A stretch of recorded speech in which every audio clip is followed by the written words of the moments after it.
it's Anuradha ma'am here. Welcome to my YouTube channel Make Concept Easy. देखो last video lecture में मैंने आपको structure और personality explain किया था। उसमें 3 कंसेप्ट आए थे, इद, ईगो एंड सुपर ईगो। इद हमेशा डिजायर के प्रिंसिपल पर काम करता है, ईगो हमेशा रियलिटी के प्रिंसिपल पर काम करता है और सुपर ईगो हमेशा मोरालिटी के प्रिंसिपल पर काम करता है। जब इस डिजायर को सेटिस्फाई करने की कोशिश करता है तो कई बार वो इविल मेथड्स भी यूज करता है जो समाज में एक्सेप्टेबल नहीं होते, जिनसे एंजाइटी क्रिएट होती है। तो ईगो उन्हें डिफेंड करने के लिए काम करता है। इसे हम कहते हैं ईगो डिफेंस मैकेनिज्म। तो आज जो टॉपिक हम डिस्कस करेंगे वो है ईगो डिफेंस मैकेनिज्म। देखो ईगो डिफेंस का मतलब क्या होता है कि हम अपने आप को बचाते हैं। डिफेंस का मतलब होता है बचाना और मैकेनिज्म का मतलब होता है तरीका।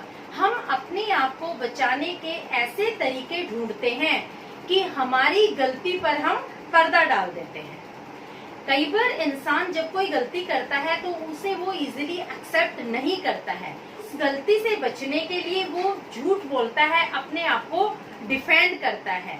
जो रियलिटी होती है उसको वो डिस्टोर्ट करके प्रेजेंट करता है। इसे कहते हैं ईगो डिफेंस मैकेनिज्म। तो आप क्या लिखेंगे ईगो डिफेंस मैकेनिज्म में? Reducing anxiety by distorting reality. देखो यहाँ हम एंजाइटी रिड्यूस करते हैं, लेकिन कैसे करते हैं? रियलिटी को डिस्टोर्ट करके।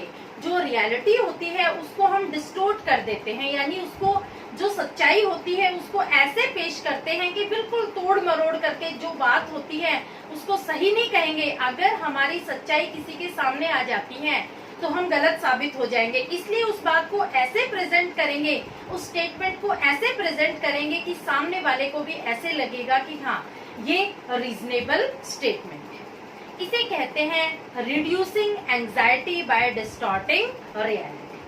तो देखो अगर एक लिमिट तक हम इन मैकेनिज्म को यूज करते हैं तब तो ठीक है।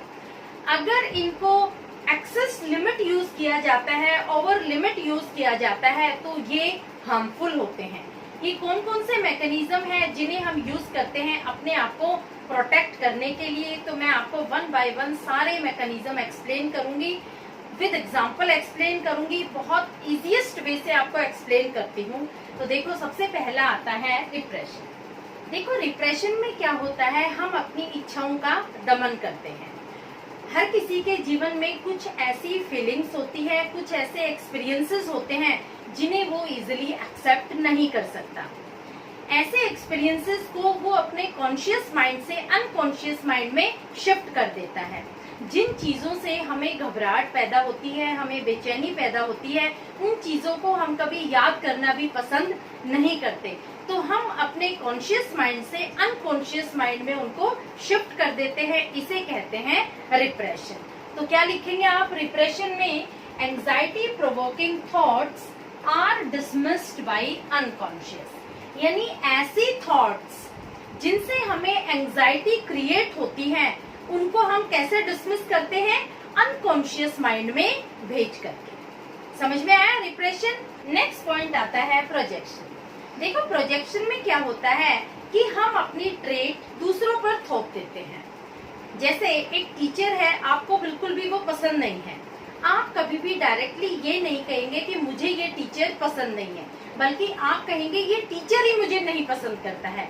इसका मतलब क्या हुआ? आपने अपने आप को डिफेंड भी कर लिया और अपनी फीलिंग भी शेयर कर दी।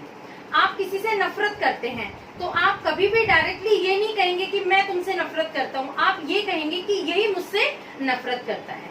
तो यहाँ पर क्या होता है कि हम अपने ट्रेट दूसरों पर थोप देते हैं, ये होता है प्रोजेक्शन में। तो क्या लिखेंगे आप प्रोजेक्शन में? People attribute their trait to others.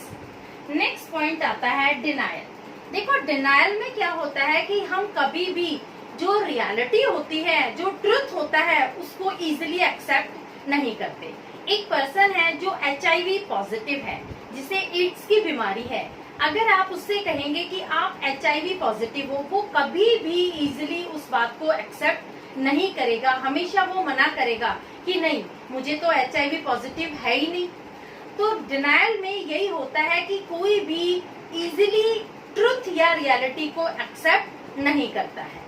जैसे एक एग्जांपल आप और ले सकते हैं, जो हमारे सेना के जवान शहीद हो जाते हैं और उनके घर के मेंबर्स को जब ये समाचार दिया जाता है तो वो कभी भी इस ट्रुथ को इजीली एक्सेप्ट नहीं करते हैं, क्योंकि उनको एकदम शॉक लगता है कि ये कैसे हो गया, ये तो हो ही नहीं सकता है।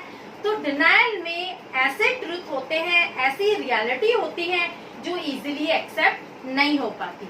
एक बच्चा है जो दिन रात मेहनत करता है और बाद में वो फेल हो जाता है, तो वो इस रियलिटी को इजीली एक्सेप्ट नहीं कर पाएगा कि मैं फेल हो गया, क्योंकि उसके अकॉर्डिंग उसने बहुत मेहनत की थी। वो ट्रुथ, वो रियलिटी वो एक्सेप्ट नहीं करेगा। क्लियर? तो आप डिनायल में क्या लिखेंगे? A person refuses to accept reality. इसमें आप HIV और एड्स का एग्जाम्पल भी दे सकते हैं। नेक्स्ट पॉइंट आता है रिएक्शन फॉर्मेशन। देखो, रिएक्शन फॉर्मेशन में आप ऐसा रिएक्शन फॉर्म करते हो जिसके आप बिल्कुल अपोजिट हो। सपोज एक पर्सन है जिसमें सेक्सुअल डिजायर बहुत स्ट्रॉन्ग है और वो एकदम रिलीजियस पर्सन बन जाता है। देखो, दोनों ही चीजें एक दूसरे के बिल्कुल अपोजिट है, तो ये हो जाता है रिएक्शन फॉर्मेशन में। जो हम एग्जैक्टली होते हैं, एक्चुअली होते हैं, उससे बिल्कुल अलग बिहेव करने लग जाते हैं, ये होता है रिएक्शन फॉर्मेशन। रिएक्शन फॉर्मेशन करने से एंजाइटी लेवल कम हो जाता है। तो आप कैसे डिफाइन करेंगे reaction formation? A person adopts behaviour which is totally opposite. तो यहाँ पर हम डिफेंड करते हैं अपने आप को एंजाइटी लेवल कम करने के लिए। Next is rationalization. देखो, रैशनलाइजेशन में क्या होता है कि एक अनरीजनेबल चीज भी हम रीजनेबल दिखाने की कोशिश करते हैं। सपोज एक बच्चा है, फेल हो जाता है, तो कभी भी वो ये नहीं कहेगा, इस गलती को नहीं मानेगा कि मैंने मेहनत नहीं की थी, मैं फेल हो गया। वो कहेगा टीचर ने अच्छा नहीं पढ़ाया था, या फिर पेपर बहुत टफ आया था, या फिर मेरा पेन अच्छा नहीं था, पेन बीच में रुक गया था। वो नए पेन खरीदने शुरू कर देता है कि नेक्स्ट टाइम मैं इन पेन से लिखूंगा तो मेरा पेपर बहुत अच्छा होगा। हम अपने आप को सही साबित करने के लिए हमेशा तर्क करते हैं। एक पर्सन है जिसको उसने बॉस ने नौकरी से निकाल दिया, वो कभी भी इस बात को इजीली एक्सेप्ट नहीं करता है कि उसको निकाल दिया। वो कहेगा वहाँ वर्किंग एनवायरनमेंट अच्छा नहीं है, इसलिए मैंने नौकरी छोड़ दी। बॉस तो बिल्कुल खड़ूस है, उसके साथ कौन काम करे। तो हमेशा अपनी गलती को दबाने के लिए, अपनी गलतियों को छिपाने के लिए वो तर्क देते हैं, यानी अपने आप को सही साबित करने की कोशिश करते हैं। इसका बहुत अच्छा एग्जाम्पल हो जाता है, जैसे लोमड़ी कहती है अंगूर खट्टे हैं, यानी वो अंगूर पाने की कोशिश कर रही थी, लेकिन ऊंचे होने की वजह से उसको अंगूर नहीं मिल पाए, तो उसने कहा अंगूर खट्टे हैं। तो ये आप एग्जाम्पल दे सकते हैं, ग्रेप्स आर सोर। तो ये सारे जितने भी मैकेनिज्म है, ये डिफेंस मैकेनिज्म है। आपकी बुक में सिर्फ 5 डिफेंस मैकेनिज्म दिए हैं, अदरवाइज ये 13-14 डिफेंस मैकेनिज्म है। मैं आपको और ज्यादा एक्सप्लेन नहीं करूंगी, क्योंकि मैं आपके स्ट्रिक्टली CBSE के अकॉर्डिंग ये एक्सप्लेनेशन दे रही हूँ। अदरवाइज देयर आर 13 और more than that defence mechanisms. Hopefully आपको ये डिफेंस मैकेनिज्म समझ में आ गए होंगे। मेरा वीडियो लेक्चर अगर आपको अच्छा लगता है तो please like, subscribe and share it to your friends. देखो, आप अपने फ्रेंड्स को जरूर शेयर कर देना, क्योंकि मैं चाहती हूँ मेरे वीडियो लेक्चर से हर बच्चे को बेनिफिट मिले। सेकेंडली, अगर आपने चैनल सब्सक्राइब नहीं किया है तो जरूर सब्सक्राइब कर लेना, अभी सब्सक्राइब कर लेना, क्योंकि मैं पूरी book as per CBSE, strictly as per NCERT में कवर करूंगी, सारे टॉपिक्स कवर करूंगी और डिटेल में आपको एक्सप्लेनेशन दूंगी। Okay, thank you.